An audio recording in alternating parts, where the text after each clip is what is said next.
শোনো শোনো শোনো শোনো, আমাদের গায়ের নুব্রাত ফ্রি ফায়ার প্লেয়াররা আজকে বিকেল 5টার সময় বট গাছের নিচে হবে কালেকশন ব্যাটেল। জিততে পারলেই আছে পুরস্কার। বিকাল 5টা চলবে নুব্রাত প্লেয়ার। এই দেখ তুই পার্পেল ক্রিমিনাল দেখা। আরে মনে তো হইতেছে আমার কাছে আছে, আমি দেখাই দিই। এই দেখো আমার পার্পেল ক্রিমিনাল। আরে হালা জিতলো কেমনে? এ আর পুরস্কার দাও।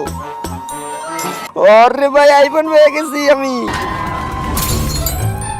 এ শালা কাইল্লা নুব্রাজাত, এই দেখ আমি একটা প্যান্ট পরা, তুই পারলে এই প্যান্টটা দেখা। আরে আরে আমার কাছে দেখ না, আমি এই আইফোন পাবো না।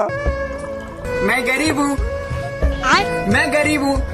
এই নুব্রাজাত তুই এতে চইলা যা তাড়াতাড়ি। তোর মতো নুব্রাজাতের এখানে কোনো অধিকার নাই থাকার। আরে নুব্রাজাতের শহর, আমিও কালেকশন পারচেজ করতে চাইবে, আমারও আইফোন দরকার। তুমিও কালেকশন পারচেজ করবা। এই সামোসাকার ইমোটটা দেখা, আর এই যে নিচে কিছু আইটেম দিছি এইগুলা দেখা। যদি দেখাইতে পারিস তাহলে তোর আইফোন দিমু। তোমরা বলো, তোমরা কি সারাদিন মোবাইলে গেম খেলতে ভালোবাসো নাকি আমার মতো পরিবারের সাথে সময় কাটাতে ভালোবাসো? তোমরা যারা পরিবারের সাথে সময় কাটাতে ভালোবাসো তারা ভিডিওটা লাইক করে চ্যানেলটা সাবস্ক্রাইব করে দিও। আর যারা ভিডিওটা লাইক করে চ্যানেলটি সাবস্ক্রাইব করবে না, আমি বুঝবো তারা সারাদিন গেম খেলতে ভালোবাসে। কিন্তু ভাই এগুলো তো গেমেই আসে নাই। আরে শালার পুত, আমার কাছে বিবেস আছে তাই তো আমি পাইছি। তোকে কালেকশন ভার্সেস হারাই দিলাম। चीटिंग चीटिंग चीटिंग करता है तू।